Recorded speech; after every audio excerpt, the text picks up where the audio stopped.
All right, 2023 is shaping up to be a much better year for the box office with the likes of Creed 3 set to debut. I'm very excited about that one. Let's check in with ComScore senior media analyst Paul Garabedian. Paul, good to see you here. Your biggest takeaway from really what has been a challenging year for the box office this year? It really has. It's been so interesting. I mean, I've been doing this for 30 years, and this is the most confounding, interesting, and kind of fun year to analyze.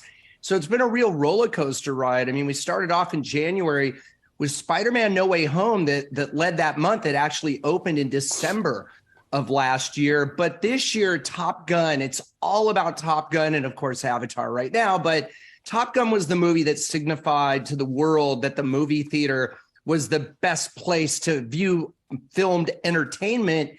And that, I think, was a turning point for theaters because so many of the films that had come out over the past few months in the first part of 2022, the box office was moving in fits and starts. So you had various movies dominating an entire month, like Spider-Man, The Batman, Uncharted.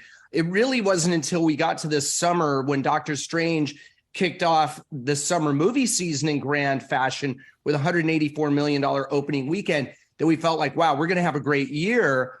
And we did have a great summer, and Top Gun was in the mix there. Minions, The Rise of Gru. There were so many big films in the summer. But then in the post-summer period, things really slowed down.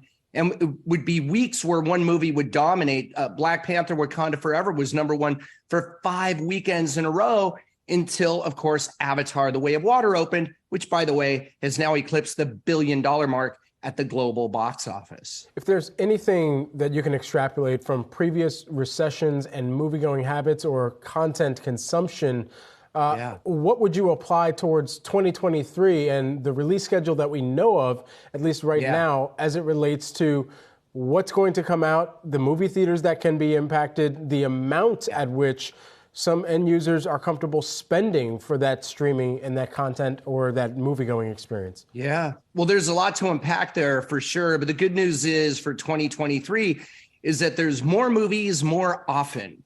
The issue with 2022 is that we are going to wind up with about 40, count them, 40 fewer wide release films. If each one of those, let's say, made $40 or $50 million, we wouldn't be looking at a $7.5 billion year projected by ComScore for 2022, but closer to $9.5 billion year. But 2023 has so many great movies on tap. You mentioned Creed 3. We've got Indiana Jones 5, Mission Impossible, Dead Reckoning. I mean, it's just the hits just keep on coming, but they're coming more uniformly on the calendar, and there's more of them. Movie theaters are a momentum business. And if you don't have that momentum and the wind goes out of the sails, which happened many times over 2022, it takes a while for the business to build up ahead of steam, but some great movies on the way. Of course, yes, the expense of going to a movie theater, that's a big buy-in of time and money, although it's a bargain for what you get, in my opinion. But yeah, certainly consumers have more choices today than ever before on more platforms. And that just means that the competition is greater. But with the lineup of films we're seeing next year, I think people are going to find that income in their pocket to go to a movie and go along for a ride with Indiana Jones for a couple of hours for, 10 or, well, in some cases, a $20 ticket for a premium large format. But I think that's a pretty good bargain. Paul, I only got about 30 seconds here, but at ComScore, you also leverage some of the data that you're able to take in and actually publish that or make that available to marketers and advertisers.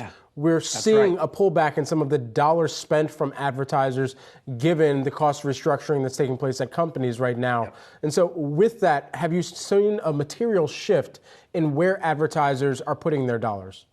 Absolutely. And I think, too, especially for the movies side, having marketing dollars put towards that is very important. But if that money is being spent elsewhere and not as heavily vested in the movie side, meaning theatrical films, that can be a tough go. But the movies, I think, next year are big enough that the mere mention of the brand of them will get people to go to the theater. There's a ton of franchise films next year, and that's actually good for the business, even though we don't want to lose sight of the fact that independent film is very important and that people should support those films. A movie like Babylon that's out there right now, The Whale, those are great films, but it's going to be those big Marvel films, the John Wick 4s, the Mission Impossible films that I think are really going to get people out there. But Ant-Man is the one that's really going to kick off the box office year of 2023 on February 17 when that film's open. So I'm super excited for 2023. I think we definitely hit the $9 billion threshold for the full year box office. All right, Paul, that was a little more than 30 seconds, but I like your Lego set in the background because I have the same one, so we'll let you slide awesome. today. Comscore Senior Media Analyst Paul Dergarabedian joining us.